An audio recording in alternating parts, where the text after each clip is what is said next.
pleased to join you today and share with you our training for today. So today we are talking about how to deal with stress and anxiety. So the question and one of the really common things that people mentioned was not knowing how to deal with stress and anxiety. And so that's what we're going to talk about today. As always, I'm Rebecca Lockwood, your neuro-linguistic programming trainer, hypnosis trainer, and breakthrough coach trainer, and I'm so excited to support you today. So, how do I deal with stress and anxiety? Now, the thing to take into consideration here is that stress, anxiety, and unhappiness are very closely linked, and depending on what it is that triggers your stress or anxiety or unhappiness can depend on how to deal with this. And so I'm going to give you some top tips now, but really I could speak about each of these individually. What I found was that when we were collecting questions, and the questions that people were asking were about stress, anxiety, and unhappiness really linked together. And so I'm going to answer that question as a whole for the purpose of people asking it together. And so I'm assuming that the people who asked this, which was quite a lot of people, the people who did ask about this are really closely linking them all together. So one of the things then to take into consideration when we are talking about stress, anxiety, and unhappiness is that the way that these are caused, the way that we feel stressed and anxious and unhappy is when we have a perception in our minds of what should be happening and it's not. Okay, so how we filter information is we see things that happen around us, events happen, and events don't have to be anything magnificent or specific. Me sat here chatting with you now is an event that's happening in my life. It's happening in your life as you're sat there listening and watching, or if you're on the podcast just listening. And so what happens is we see and experience external events around us, and then we filter that information into our brains, and based on our memories, our values, our beliefs, our programs, our decisions that we've made, our decisions that we've seen other people who are important to us in our lives that they've made, based on that information, we delete, distort, and generalize all the information that comes in. And what happens then is we have an internal representation of that in our brains. So we have our own specific model of the world, and everybody's model of the world is different. So everybody else experiences different things. Everyone else has different values, different beliefs, different memories. They've made different decisions. And so everybody's model of the world is different.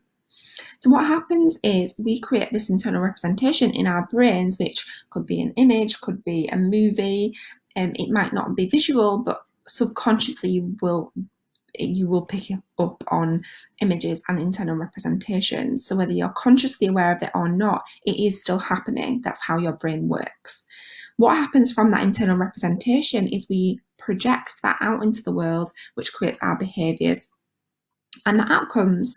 Now, it does go into a bit more depth than that, but just to give you an overview of the important pointers to take into consideration for today, that's how our brains work. So when we begin to feel stressed or anxious or unhappy, it's caused because we have an internal representation in our brains and our world that we are manifesting. The things that are happening in our world are not matching up to our internal representation in our brain. And so that can cause unhappiness because we might expect something to be happening and it's not happening. So it can cause stress because we have this expectation of what's happening and it's not happening. It can cause anxiety because we have this expectation of what should be happening and it's not happening. Okay. So that's why it happens. That's why we end up feeling stressed or anxious or unhappy. So the first thing is to be aware of that, be aware of how our brains work and why they work that way. The second thing then is to, when it comes to anxiety, is check in with the doctor as well. So at the moment, there is a lot of uncertainty in the world due to the current circumstances as I'm filming this video. And so it could be any feelings that are bubbling up right now could be related to that. However, to give you an example of this, I previously, very recently actually in the last 6 months, and I started to feel really anxious and as though I was going to have a panic attack. And this was happening quite often. And I was doing all the work on myself. I was doing all the mindset work. I was taking all the necessary steps, but I still had this unwanted feeling that was causing anxiety. It was an anxious feeling. It was causing me to feel like I was going to have a panic attack, and it was causing me to have heart palpitations. And I recognised the signs quite quickly because I do a lot of this work. And so I did a lot of the mindset work. I did all of the things that I'm sharing with you today, and it still didn't go away. And so within a couple of days, I went and spoke to the doctor. Now, it turned out that I have an overactive thyroid gland, and that is why the anxiety and why the anxious feelings were not going away.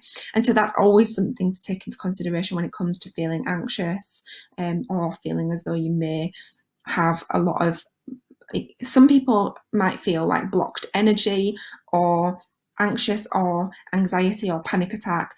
Everybody describes it differently because remember, we all have a different model of the world. Okay. So we definitely need to take that into consideration when it comes to anxiety. If you're following through with all the practices, you're tapping into gratitude, and you're doing all the things that we're talking about now, it is really important to make sure you go and speak to your doctor, because there are other unrelated health issues that it could be a result of. Like in my case, it was an overactive thyroid. Okay, so take that into consideration. So the first thing is understand why it happens and how it happens, like why sometimes we feel anxious, why sometimes we feel unhappy, why sometimes we feel stressed. It's because the perception that we have in our brains of what the world and what should happen isn't happening, and that's what's causing the feelings, because your internal world is not matching up to your external world. Okay, so the first thing is to be aware of that. Second thing is, if you have these feelings of anxiety and panic, make sure you check with the doctor as well. Oh, that is really important. So the third thing, when we come into our when it comes to mindset then, so the third thing is journaling. Journaling is so helpful, and you may hear me talk about this quite often, because what journaling does is it helps get out what's in your mind onto the paper, and it helps just have a really good brain dump onto paper. Now, there's no right or wrong way to journal. You can grab a pen and a blank piece of paper and just start writing, just whatever comes. I know when I first started journaling, I was like, what do I write? So I just wrote, I am sat here with a pen and a piece of paper writing on my notepad. I feel a bit silly, I feel funny, but I'm going to do this anyway.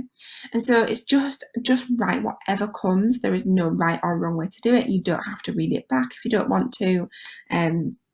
So just grab a pen and a piece of paper and just allow everything that you've got on your mind to just go and fall onto the paper. So the first thing was be aware of why it's happening and how it happens. Secondly, make sure you check in with your doctor to ensure that there's no unrelated or underlying health issues going on. Third thing, journaling is really helpful to support you to just get everything out and on to the paper. The fourth thing that I'm going to talk about today is really checking in with you. And I've probably said this on every single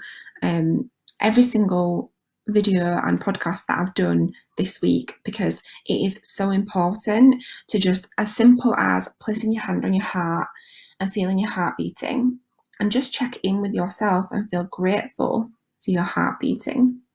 Feel grateful for the simplest things around you. So check in with you and feel gratitude for everything that you have, big and small. So I suppose there's two in one there. Check in with yourself and tap into gratitude. Now, gratitude is a beautiful emotion to feel, and the beauty of this is that you cannot feel a negative emotion at the same time as a positive emotion. You cannot simultaneously feel them two at the same time. So when you tap into gratitude, you are just pushing out the other negative feelings and thoughts because you're so tapped into that gratitude. Gratitude is also super powerful because when it comes to energy and energy around emotions, gratitude and love, which are very closely linked, are the highest possible vibrating emotions that you can feel. And so it really, really supports you to just lift you up higher, help yourself feel a bit lighter. Okay, so there's one more thing, which is the fifth thing. I don't usually go into 5, so we're very lucky today. I don't know if we're lucky, but the fifth thing then that we, so the first thing is, I lost my train of thought for a second then. The first thing is understanding why it works and how it works. Second thing, make sure you check in with your doctor to make sure there's no underlying health issues. Third thing is check in with you. Fourth thing is tap into gratitude. And the fifth thing is really just to support yourself, and something as simple as putting your favorite music on and just listening to your favorite music, because what that does is it helps change up your internal representation very quickly. And what that also does is it helps align and change your physiology, which helps change your state. So when you think about, if you are sat there with your shoulders slumped and you're feeling really negative, you're kind of like pointing to the floor, your chest is pointing to the floor. But when we do something like put our favorite music on, it instantly allows us to, because we start to feel better when we're listening to something. We create a different internal representation in our minds, and naturally our physiology will change with that as well. So if you don't have access to your favorite music, that's okay. What you can do is take notice of how your shoulders are sat, place them up and back. Just doing that helps open up your chest to really allow the flow of energy into your body. We've got lots of audios on this as well, so if you want to have a scan through the group, in the mindset group, there's tons of free audios to help you get moving and release the energy and get energy moving. But that's it from me today. So just to recap, how do I deal with stress and anxiety? This is a super common comment and question that we've had within the group. I think we've had hundreds of people mentioning this, and they've mentioned it together, and so I've answered it together for that purpose. The first thing is ensuring you understand why it happens and why you feel the way you feel and how our brains work. The second thing, make sure you check in with a doctor if you feel like you've got any built up anxiety or feel as though panic attacks may be coming on. Check with a doctor to check for any underlying health issues that may be present. The third thing is, so the first thing was know why it happens. Second thing was checking with the doctor. Third thing was journaling. Just allow your thoughts to go on the paper. Fourth thing, check in with you, and really ensure that you're, check in with you, feel your heart beating, tap into gratitude. And the fifth thing was play your favorite music. Check in with your physiology. Move your shoulders back, get moving, and allow your body to feel different by placing your shoulders back and playing your favorite music. Because when you play our favorite music, it changes our internal representation of what is going on in here. Okay, so that's it from me. As always, I'm Rebecca Lockwood, your neuro-linguistic programming trainer, hypnosis trainer, and breakthrough coach trainer. If you need anything else from me, I'll be back live again on Monday, and so I will catch you then. Have an amazing weekend, and I'll see you soon.